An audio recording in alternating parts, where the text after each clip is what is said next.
Hello everyone, कैसे हैं आप सब। और आपका बहुत बहुत स्वागत है हमारे इस यूट्यूब चैनल जिसका नाम है जाविश फिजिक्स। और इस लेक्चर में हम लोग स्टडी करने वाले ट्रिग्नोमेट्री को बेसिक्स मैथ्स फॉर फिजिक्स वाले सीरीज में, प्लेलिस्ट में, या जो कहिए इस सीरीज में हम लोग आज स्टडी करने वाले हैं ट्रिग्नोमेट्री को। ट्रिग्नोमेट्री के ऊपर पूरा डिस्कशन करने वाले हैं और पूरा उतने टॉपिक्स को डिस्कस करेंगे, उतने फॉर्मूलाज को डिस्कस करेंगे जो फिजिक्स में जरूरी है। तो ये लेक्चर बहुत ही इंटरेस्टिंग होने वाला है, बहुत ही मजेदार होने वाला है, तो मेरे साथ बने रहिए। और सबसे पहले जाकर आप सब्सक्राइब कर दीजिए और बेल आइकन जरूर दबाइए और शेयर भी कर दीजिए अपने दोस्त, मुहिब, यार, हमदर्द जो भी है सब में आप उसको शेयर कर दीजिए ताकि वो लोग भी फिजिक्स का फायदा उठा सके और नॉलेज गेन कर सकें। ठीक है, तो इस लेक्चर में जो कि हम लोग बेसिक्स मैथ्स फॉर फिजिक्स जो स्टडी कर रहे हैं, इस पूरे सीरीज के हर एक लेक्चर का एक कंप्लीट प्लेलिस्ट बना है। मतलब जो भी मैंने पढ़ाया है उन सारे लेक्चर्स का एक कंप्लीट प्लेलिस्ट बना है, जिसका लिंक आपको डिस्क्रिप्शन बॉक्स में मिल जाएगा या फिर यहाँ आई बटन पर मिल जाएगा, तो आप जाकर देख सकते हैं और अपने नॉलेज को बढ़ा सकते हैं। तो चलिए शुरू करते हैं ट्रिग्नोमेट्री। तो सबसे पहले हेडिंग देना बनता है बॉस। तो सबसे पहले अपन यहाँ है ट्रिग्नोमेट्री लिखेंगे, ट्रिग्नोमेट्री लिखेंगे। और उसके बाद ट्रिग्नोमेट्री बनाने से पहले सबसे पहले हम लोग क्या करेंगे, एक राइट एंगल ट्रायंगल ड्रॉ करेंगे, क्योंकि पूरी ट्रिग्नोमेट्री उसी के ऊपर बेस्ड है। तो सबसे पहले एक राइट एंगल ट्रायंगल बना लेता हूं। आप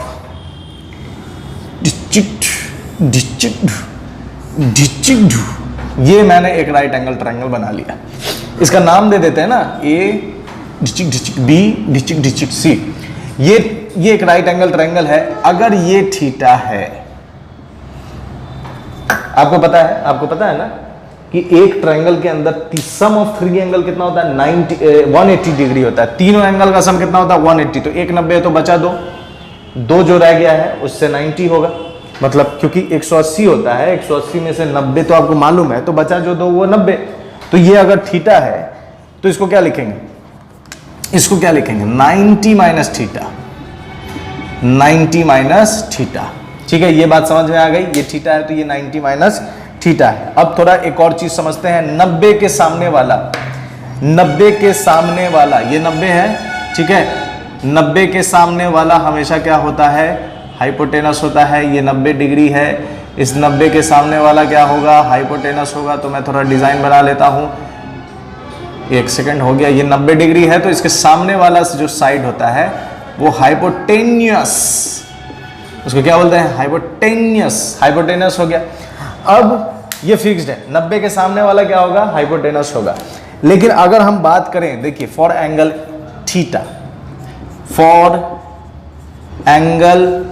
थीटा, अगर हम एंगल थीटा की बात करें, थीटा एंगल की बात करें, तो परपेंडिकुलर कौन हो जाता है, परपेंडिकुलर हो जाएगा BC और बेस हो जाएगा AB। बात समझ में आ रही है। अगर हम थीटा एंगल की बात करें तो परपेंडिकुलर कौन हो जाएगा, BC, बेस हो जाएगा AB।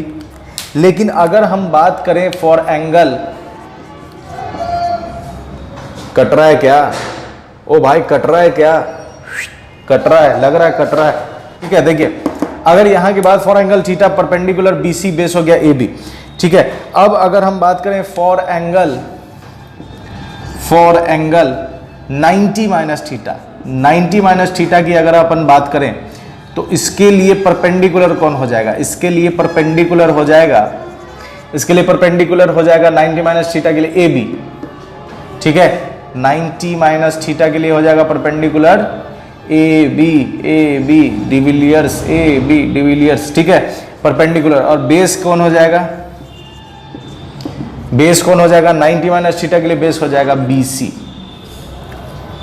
ठीक है, तो ये दो चीजें हम लोगों को समझनी थी कि हाइपोटेनस चेंज नहीं होता है, लेकिन जो आप एंगल लोगे उस एंगल के अकॉर्डिंग, हाइपोटेनस चेंज नहीं होगा, लेकिन जो आप एंगल लोगे उस एंगल के अकॉर्डिंग परपेंडिकुलर और बेस चेंज होगा। जो आप एंगल लेते हो उसके सामने वाला परपेंडिकुलर हो जाएगा और नीचे वाला बेस। जो आप एंगल लेते हो उसके सामने वाला परपेंडिकुलर हो जाएगा और उससे अटैच जो होगा वो बेस हो जाएगा। तो ये बात समझ में आ गई।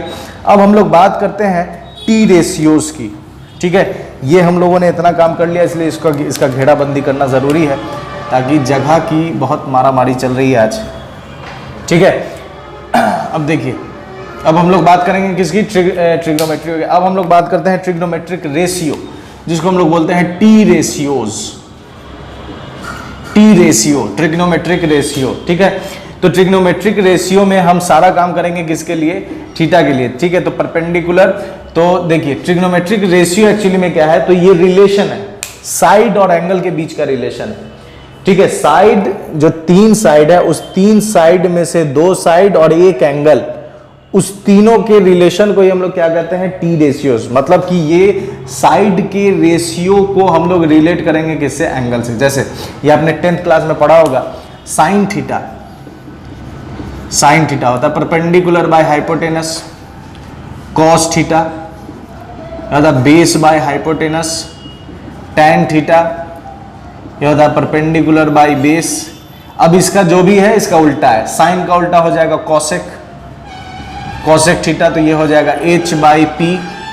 कॉस का उल्टा हो जाता है सेक थीटा, सेक थीटा, तो सेक थीटा हो जाएगा h अपॉन बी, और टैन का उल्टा हो जाएगा कॉट थीटा, तो ये हो जाएगा b बाई पी। तो बेसिकली 3 है, साइन कॉस टैन, लेकिन उसका रेसिप्रोकल है, इस वजह से ये 6 हो जाता है। ठीक है, तो टी रेशियोज क्या क्या बात समझ गए, साइन थीटा कॉस थीटा। तो देखिए अगर हम थीटा के लिए काम करें तो इसके वैल्यूज को हम लिख सकते हैं, साइन थीटा, तो साइन थीटा हो गया p बाई एच, तो थीटा के लिए परपेंडिकुलर कौन है, BC, और h तो कॉमन होगा, h सब के लिए कांस्टेंट होगा, हाइपोटेनस, तो हम यहाँ लिख सकते हैं। अगर हम लिखना चाहें तो हम यहाँ लिख सकते हैं क्या, देखिए साइन थीटा, तो इसके लिए अगर हम वैल्यू लिखना चाहें तो हम क्या लिख सकते हैं, देखिए थीटा के लिए परपेंडिकुलर कौन है, थीटा के लिए परपेंडिकुलर है BC, तो BC बाई हाइपोटेनस कौन है, AC, AC लिख दो। इसके लिए भी लिख सकते हैं कॉस थीटा, तो थीटा के लिए बेस कौन है, AB, तो बेस AB बाय हाइपोटेनस हो जाएगा AC।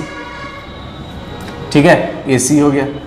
उसके बाद टैन थीटा, तो थीटा है परपेंडिकुलर कौन है, BC बाय बेस हो गया AB।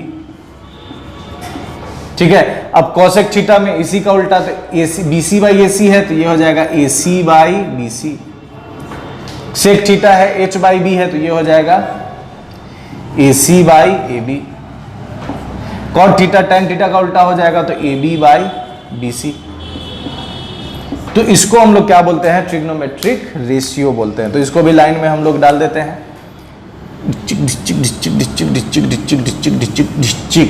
ठीक है। ये हम लोगों ने इतना काम समझ लिया ट्रिग्नोमेट्री का। ठीक है, पूरी उतनी काम करेंगे, उतना स्टडी करेंगे जो हम लोगों को जरूरत है। तो सबसे पहले हम लोगों ने राइट एंगल ट्रायंगल बना लिया है, इसको बोलते हैं राइट एंगल ट्रायंगल। अगर मालूम नहीं है तो लिख लेते हैं राइट, अरे कट रहा है क्या, नहीं कट रहा है, राइट एंगल्ड ट्रायंगल। ठीक है, राइट एंगल ट्रायंगल है ये। अब इसके बाद काम करते हैं एंगल के वैल्यूज के ऊपर। ठीक है, तो वैल्यूज के ऊपर जब हम लोग काम करेंगे तो यहाँ हेडिंग देने में कोई दिक्कत नहीं है, उसके बाद यहाँ से लिख लेंगे क्योंकि जगह का हमें यूज करते चलना है। ठीक है, तो इसको यहाँ घेर दो ऐसे।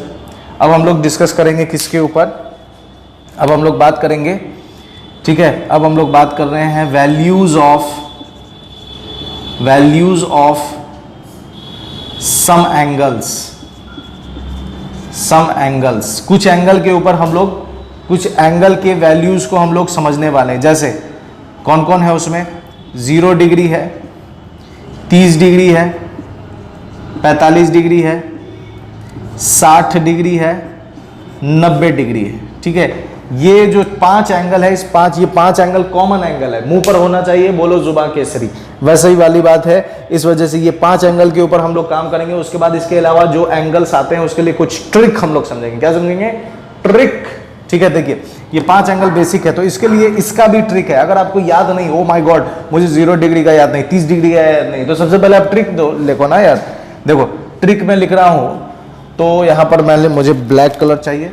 ठीक है, ट्रिक्स, ये आपको मालूम होगा। अगर नहीं मालूम होगा ट्रिक तो आप काम कर सकते हो, अभी देख लो, समझ लो।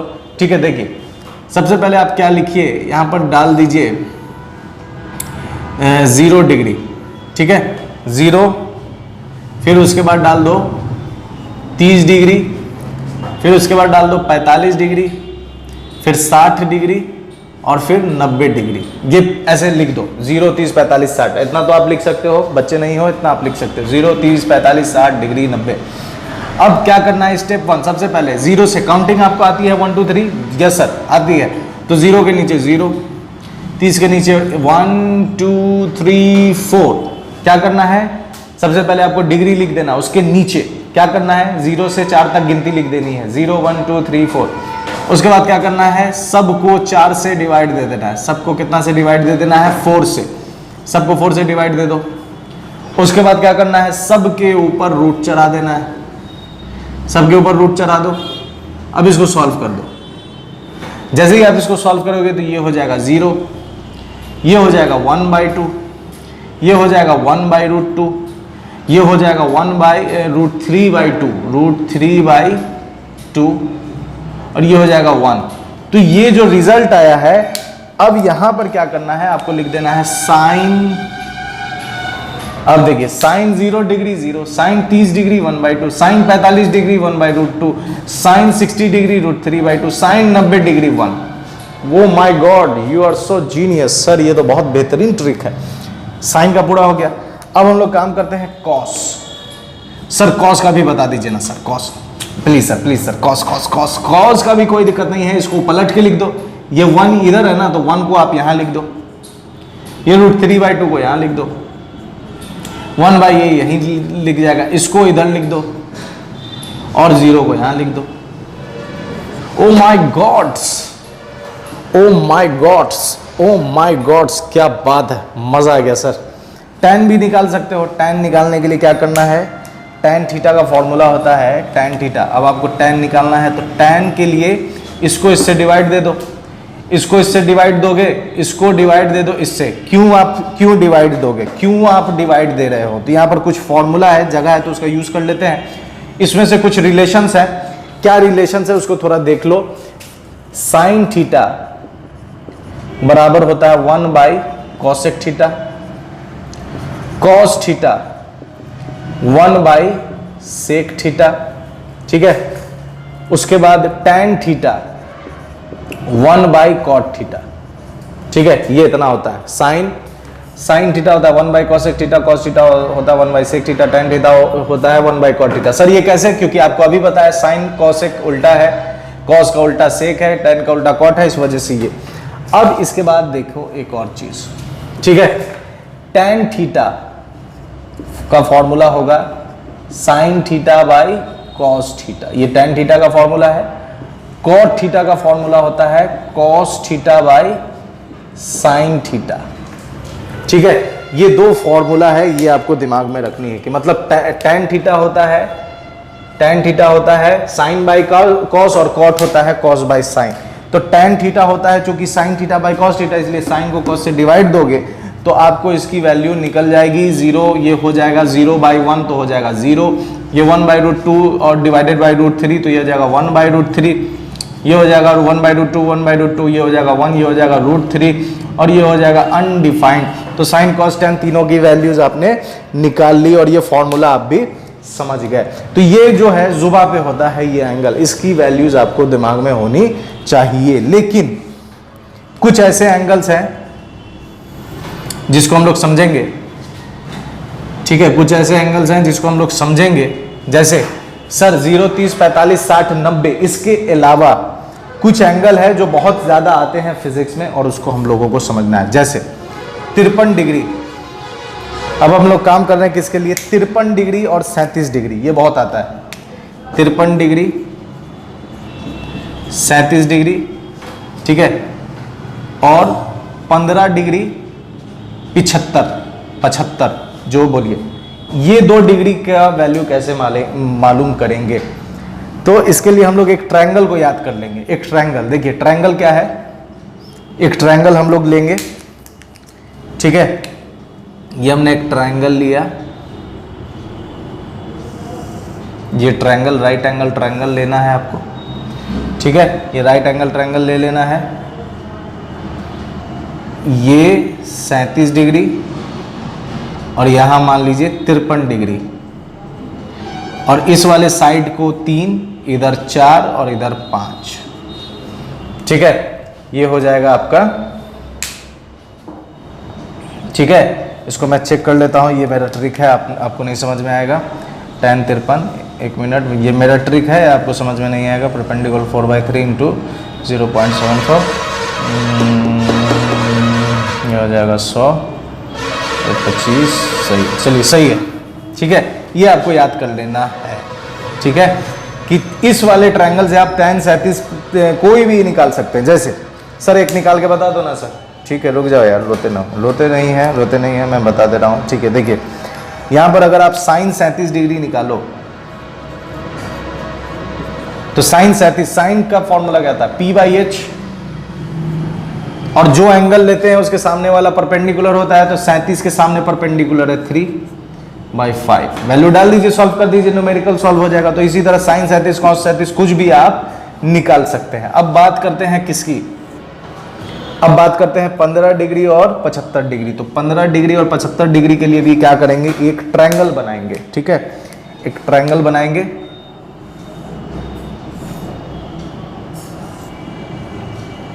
ठीक है, एक ट्रायंगल बनाया गया, इसमें यहां डाल दो 15 डिग्री, यहां डाल दो 75 डिग्री, ठीक है।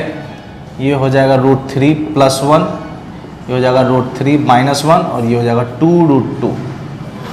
अब इस वैल्यू से आप 15 डिग्री 75 डिग्री, सर एक निकाल के बता दो ना सर, बता दे रहा हूं। 75 cos 75 देख लीजिए, cos 75 डिग्री।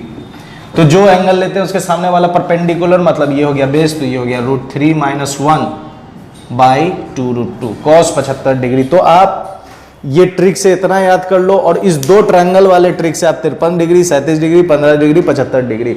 सर इससे और अलग अलग आया तो उसके लिए हम लोग कुछ इंपॉर्टेंट फॉर्मूला को देखने वाले हैं। तो स्टडी कर लिया, अब इसके बाद देखिए कुछ इंपॉर्टेंट फॉर्मूला है। उस इंपॉर्टेंट फॉर्मूला को समझने के लिए मैं इसे इरेज कर दे रहा हूं, ताकि आपको क्लियरिटी आए, आपको समझ में आए कि क्या चीजें हैं, क्या है। ये इंपॉर्टेंट फॉर्मूला हम लोग डिस्कस करने वाले हैं। ये बेहतरीन चीज आपके स्क्रीन पर है, आप स्क्रीनशॉट लेकर स्टेटस लगा सकते हो, ठीक है। फटाक से स्क्रीनशॉट ले लो, मैं हटा हुआ हूँ, फटाक से। बेहतरीन चीज है, बेहतरीन चीज है, सारी चीजें इसमें। चलिए हो गया, मैं ज्यादा वक्त नहीं लूंगा आपका। अब क्या करना है तो थोड़ा समझिए, मैं इसे इरेज कर दे रहा हूं, ठीक है, क्योंकि दो चीजें और भी मैं बताने वाला हूं, तो इसलिए मुझे जगह चाहिए, और इसलिए मैं इसे मिटा रहा हूं, ठीक है। अब देखो, ठीक है, डिचिक म्यूजिक निकालना पड़ता है, बैकग्राउंड खुद ही से देना पड़ता है। देखिए इंपॉर्टेंट फॉर्मूला में क्या क्या है, sin A + B बराबर sin A cos B cos A sin B। Sir इसका फायदा क्या है, इसका फायदा क्या है, जैसे देखिए जस्ट आप उसके नीचे देख रहे हैं sin 2 थीटा बराबर आया 2 sin theta cos theta. Sir कैसे आया, तो एकदम सिंपल है, sin A + B बराबर फॉर्मूला है sin A cos B + cos A sin B, ठीक है, ये फॉर्मूला है। तो आप किसी भी तरह के, जैसे मान लीजिए अगर A बराबर B और दोनों थीटा के बराबर हो जाए, A और B, A बराबर B है और दोनों थीटा के बराबर हो जाए, तो साइन A के जगह पे डालो थीटा, B के जगह पे डालो थीटा, तो यहाँ हो जाएगा sin theta cos theta + cos theta sin theta.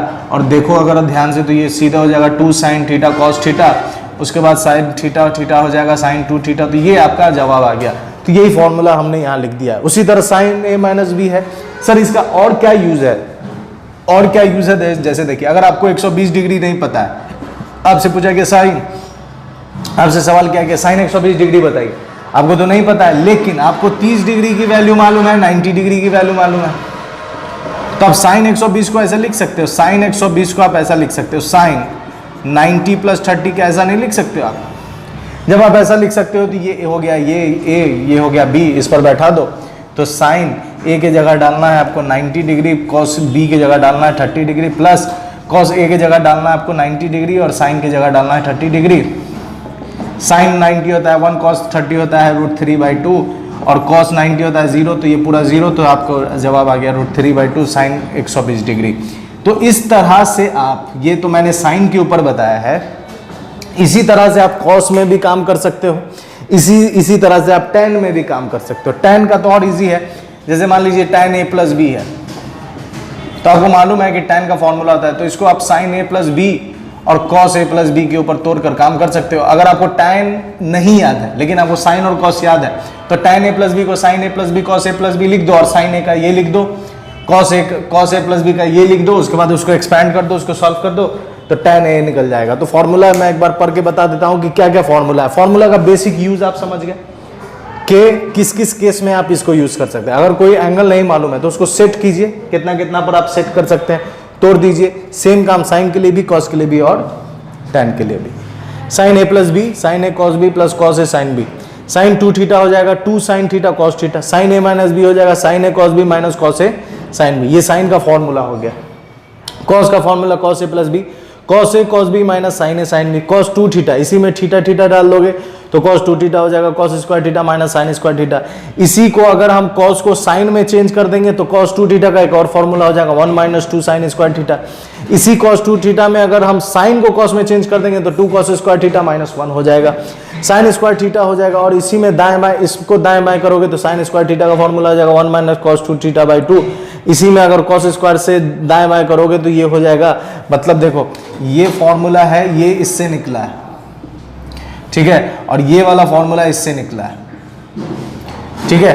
तो cos square theta cos 2 theta plus 1 by 2, तो ये फॉर्मूला है। इसका यूज क्या है, किस तरह आप इसको काम करेंगे, इससे काम लेंगे, वो मैंने यहाँ बता दिया। tan a plus b, tan a plus tan b by 1 minus tan a tan b, tan 2 theta 2 tan theta by 1 minus tan square theta, tan square theta बराबर tan 2 theta minus 2 tan theta by tan 2 theta, ठीक है। उसके बाद tan a minus B हो जाएगा tan a minus tan b 1 plus tan a tan b। तो ये सब फॉर्मूला आपका यूज में है, इंपॉर्टेंट फॉर्मूला है। इसको किस तरह से काम लेना है, इससे ये आपको समझ में आ गई होगी बात। अब हम बात करते हैं ग्राफ की, ठीक है। ग्राफ की बात करें अगर, तो सर ग्राफ क्या होता है। देखिए, अगर आपको साइन की वैल्यू एक और तरीके से याद कर सकते हैं, क्या कर सकते हैं, ग्राफ। हम लोग क्या पढ़ रहे हैं, ग्राफ, ठीक है। ग्राफ में हम लोग अभी सबसे पहले पढ़ेंगे साइन, साइन के लिए। तो साइन के लिए देखिए, जब अगर आप ऐसा, साइन का ग्राफ क्या होता है, तो साइन का ग्राफ कुछ इस तरह का होगा। सर आपको कैसे पता कि साइन का ग्राफ इस तरह का होगा, क्योंकि साइन 90 है आपके दिमाग में, अभी मैंने वैल्यूज डाला है यहाँ साइन के लिए। देखिए साइन अगर हम 0 डिग्री लिखें तो 0 डिग्री का है 0, 90 डिग्री 1, 180 डिग्री 0, 270 डिग्री -1, 360 डिग्री 0। तो साइन 0 डिग्री ये 0, 90 को हम लोग रेडियन के फॉर्म में कितना लिखते हैं, पाई बाई 2। तो पाई बाई 2 पर इतना है, पाई पर कितना है, इतना, ये हो गया 3 पाई बाई 2 और ये 2 पाई। तो ये साइन कर्व है, इसको हम लोग बोलते हैं साइन कर्व। तो साइन इसी तरह से चलता रहेगा, मतलब अपने वैल्यूज को क्या करेगा, 1 से लेके -1 से लेके, ठीक है, -1 से लेके 1 के बीच में अपने वैल्यूज को क्या करता रहता है, रिपीट करता रहता है। -1 से लेके 1 के बीच में अपने वैल्यूज को क्या करता रहता है, रिपीट करता रहता है। इसको हम लोग कहते हैं साइन कर्व। अगर हम फंक्शन के फॉर्म में लिखे तो y बराबर लिख देंगे साइन x, ये फंक्शन के फॉर्म में y बराबर साइन x है, और ये ग्राफ हो गया साइन का। कॉस के लिए अगर हम काम करें तो कॉस के लिए देखिए, ठीक है, कॉस के लिए अगर हम काम करें तो कॉस के लिए देखा जाए तो कॉस के लिए कैसा होगा ग्राफ देख लीजिए,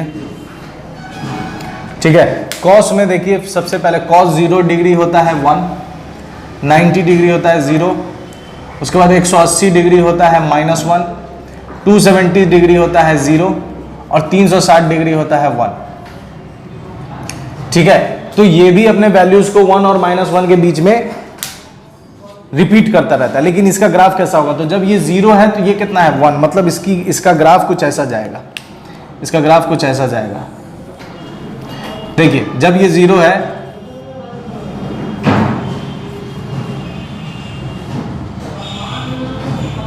ठीक है, जब ये 0 है, तो जब ये 0 डिग्री है तो ये है 1, और जब ये कितना है, पाई बाई 2, तो ये है 0। जब ये कितना है, ठीक है, जब है ये 2 पाई तो -1, जब है ये 3 पाई बाई 2 तो 0, और ये है कितना, 2 पाई। तो आप देख सकते हैं, तो ये हो गया। इसको अगर हम फॉर्म में लिखें तो y बराबर cos x। तो ये दोनों का ग्राफ है, ये साइन ग्राफ है, ये कॉस ग्राफ, ठीक है। अब ये ग्राफ कहां से आया, तो इसके वैल्यूज को अगर आप नोट करो 90-90 के इंटरवल पर और बनाओ तो आपको कुछ ऐसा ही ग्राफ देखने को मिलेगा। थीटा अगर आप 0, 90, 180 ऐसा करो तो इस पे भी जब आप देखोगे तो आपको कुछ ऐसा ही ग्राफ देखने को मिलेगा। अब थोड़ा फिजिक्स की बात करते हैं। ये ट्रिग्नोमेट्रिक फंक्शन का, इस ग्राफ का फिजिक्स में क्या यूज है? तो जब आप बहुत सारी चीजें पढ़ोगे, जैसे अल्टरनेटिंग करंट पढ़ोगे, ठीक है, साउंड वेव पढ़ोगे, एसएचएम पढ़ोगे, पीरियोडिक मोशन पढ़ोगे। पीरियोडिक मोशन उसे कहते हैं जो भी अपने मोशन को रिपीट करता है। अगर आप पढ़ के आए हुए हैं, आप जेई की तैयारी कर रहे हैं तो आपका 11th हुआ है। अगर आप उसके बाद ये वीडियो देख रहे हैं तो आपको समझ में आ रही होगी जो बातें मैं बता रहा हूं। लेकिन अगर आप न्यू हैं, अगर आप 10th से 11th में हैं तो आपको समझना है, ये आपको आगे मिलेगा। 11th के सेकंड पार्ट में मिलेगा, 12th के फर्स्ट पार्ट में अल्टरनेटिंग करंट मिलेगा, उसके बाद आपको मिलेगी, उसके बाद 11th में आपको मिलेगा sound wave, periodic motion, SHM, oscillation. तो वो सब जो मोशन होता है वो अपने मोशन को रिपीट करता है, एक फिक्स्ड इंटरवल पर अपने मोशन को क्या करता है, रिपीट करता है। जैसे एग्जांपल दो, अर्थ के मोशन को आप पीरियोडिक मोशन कहेंगे क्योंकि अर्थ हर 365 दिन के बाद अपने मोशन को रिपीट करता है। हर 365 दिन के बाद अपने मोशन को क्या करता है, रिपीट करता है। तो ये पीरियोडिक फंक्शन है, ठीक है। तो उसको मैथमेटिकली दिखाने के लिए हम इस साइन का यूज करेंगे और इस कॉस का यूज करेंगे, ठीक है। उस साइन का यूज करेंगे, उस कॉस का यूज करेंगे। क्यों यूज करेंगे? क्योंकि ये भी क्या है, पीरियोडिक फंक्शन है। ये भी अपने वैल्यूज को रिपीट कर रहा है, वो भी अपने वैल्यूज को रिपीट कर रहा है। तो दोनों उसको मैथमेटिकली दिखाने के लिए हम इसकी मदद लेंगे। जैसे अगर हम बात करें, कोई इक्वेशन है जैसे y बराबर a sin ओमेगा t, तो आप देखो इसमें साइन आया कि नहीं, ये साइन फंक्शन, ये इक्वेशन ऑफ एसएचएम है। एसएचएम का ये इक्वेशन है डिस्प्लेसमेंट का, y बराबर a sin ओमेगा t आगे मिलेगा आपको। तो यहाँ साइन आया, इसका मतलब कि जब आप एसएचएम की ग्राफ बनाएंगे तो कुछ ऐसा ग्राफ बनेगा। साइन आया हुआ इसलिए ऐसा ग्राफ बनेगा, बात समझे। उसके बाद अगर हम अल्टरनेटिंग करंट की बात करें तो E बराबर E not sine omega T, ये वोल्टेज है अल्टरनेटिंग करंट के वोल्टेज का। तो इसमें भी साइन आया है, तो इसमें भी साइन आया है, इसका मतलब इसमें भी साइन आया है, इसका मतलब ये है, इसमें भी साइन आया है, इसका मतलब ये है कि अल्टरनेटिंग करंट भी इसी नेचर का है। इसलिए कहीं पर भी आप ग्राफ देखिएगा, ये एसी करंट का होता है और ये डीसी करंट का होता है। तो ऐसा क्यों? क्योंकि वो भी अल्टरनेटिंग है। साइनोसाइडल बोलते हैं इसको, क्या बोलते हैं? साइनोसाइडल कर्व, साइनोसाइडल कर्व, ठीक है। तो ये था ट्रिग्नोमेट्री के ऊपर कंप्लीट पीएचडी जो आपको पढ़ना है, बेसिक्स मैथ्स फॉर फिजिक्स, ठीक है। तो मेरे साथ बने रहने के लिए बहुत बहुत शुक्रिया। ये अगर आपको बेहतरीन तरीके से समझ में आया ही होगा तो आप पर वाजिब है कि सब्सक्राइब करें, शेयर करें और अपने फ्रेंड सर्किल में भी सबसे कहें सब्सक्राइब और शेयर करने के लिए और फिजिक्स यहां से पढ़ने के लिए और अपने नॉलेज को बढ़ाने के लिए, ठीक है। तो मेरे साथ बने रहने के लिए बहुत बहुत शुक्रिया। अपना ख्याल रखें। गुड बाय एंड खुदा हाफिज।